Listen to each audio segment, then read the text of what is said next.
we haven't done one of these for a while. Excited to be back in front of you guys. Excited to be back in front of the team, and headed down to Tempe tomorrow to take on another top 20 opponent. Should be a great challenge for us, and another great opportunity for our guys to get out there and compete together. Coach, you personally, I know it's been a couple of weeks to kind of reflect back on what you just came off of. I mean, can you just sort of tell me about what that meant to you? I mean, I know developmentally you took it as a really big opportunity, but just be a part of that whole experience. I mean, what was that like for you? It was awesome, and you don't know a ton going into it. I've never done that tournament before. Really fortunate that John Van Beesbrook and David Carl asked me to join them, and then we spent around a month together through the team selection process in Plymouth, Michigan, then heading over to Sweden.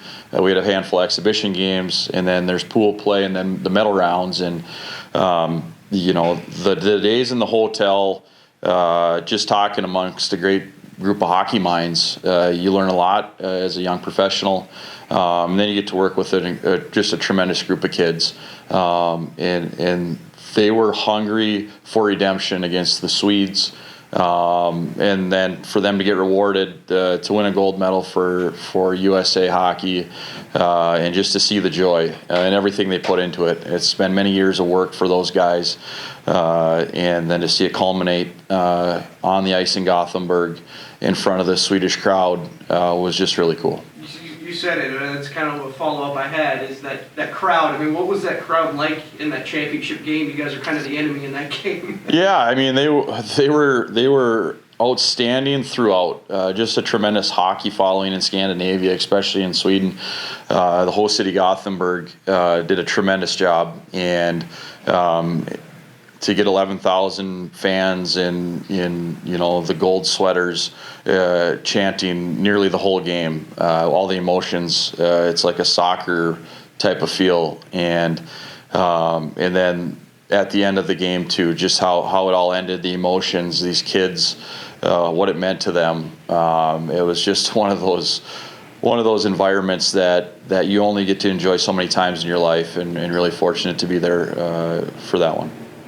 Coach Larson, Coach Carl, I mean, there's some guys that you know in these ranks. I mean, developmentally, what was that experience for you to get to work alongside those guys too? It's awesome, and what a great group of guys. I think Coach Carl led the ship and kept a calm throughout, especially in some times that emotions can run high. I think that he just was so even keel, so professional, so organized. He's just one of those big-time young college coaches who's destined for some real special things in coaching.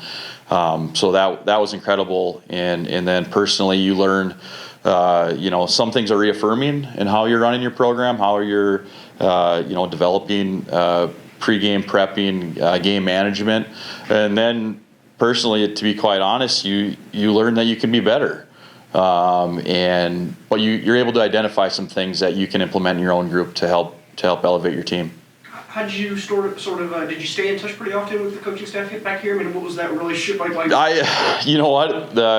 Coach Nelson, Coach Demers, and Coach Wildden did such a tremendous job, and they made my job overseas so much easier.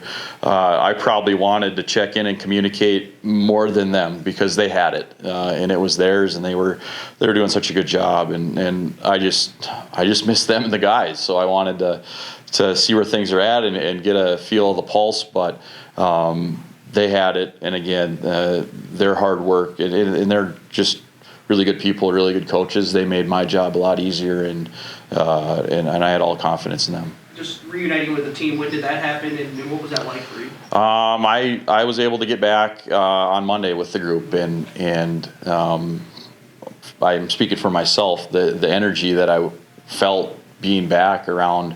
I mean, this is my family here, so that energy was great, and you're away for quite a long time, and whether it's 3 weeks or a month, it felt like an eternity not seeing their faces. But you get back and you just instantly remember how good of guys they are, and they're here for the right reasons, and their love for each other. That's one of the things. Like they've grown together even more over the past month, and it was fun to get back to work with them. Yeah, and getting back here, were you able to catch the games at all while you were over there? Or how did that, that sort of go about? And then, what did you kind of take away from this last series against Minnesota State? I didn't watch them live. I did try to watch the Fairbanks one before we went over there, and I found out that if I start the game, I'm going to end the game, and I had to sleep at some point.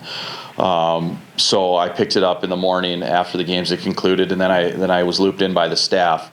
And I think too, the Mankato series, Notre Dame and Mankato, the last two series, I think just shows we're close, but we're not there yet.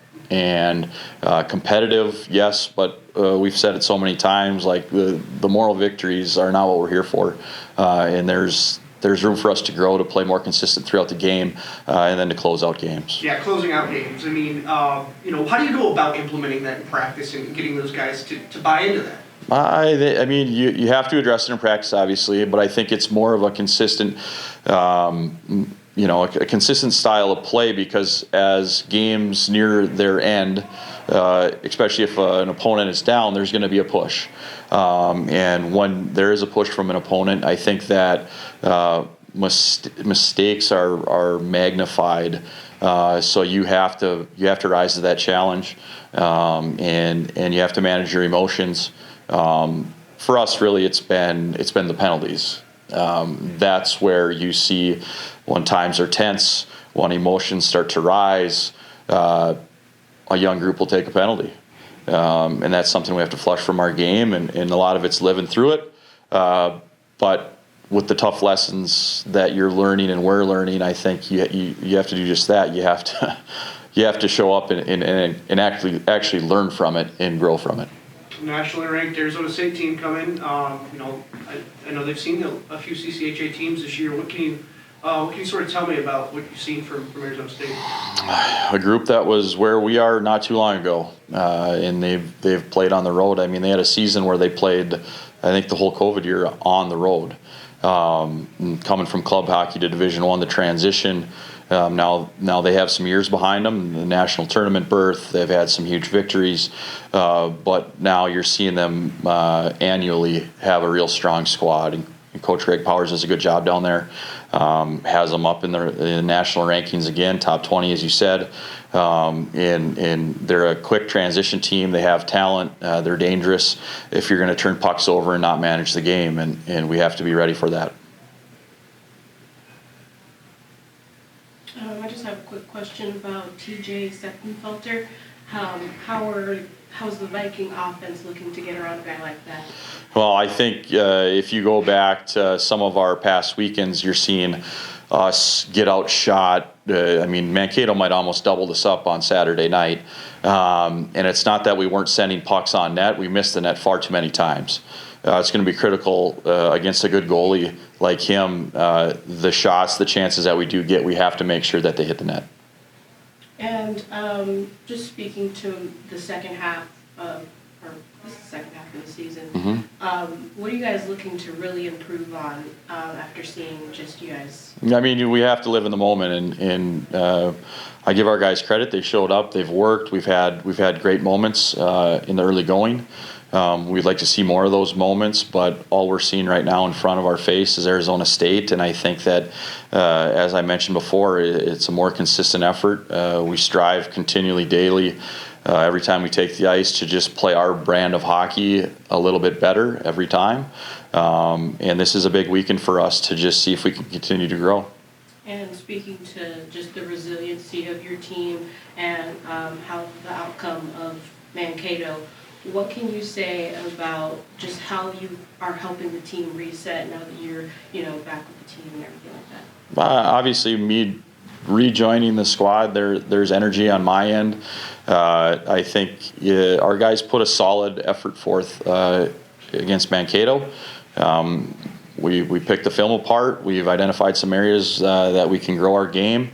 Penalties are something I've said here at this podium before that need to be addressed. And we're not built yet to overcome critical penalties in big moments. And this weekend we're hoping to eliminate those. But we just need a solid team effort and a great energy to start. Coach, one question I kind of have is, and I think is interesting, you might be able to speak on it a little bit, is you love this game, and you're from, an area, the state of hockey. You're from Minnesota where hockey kind of breeds, and there's so many programs just in this area.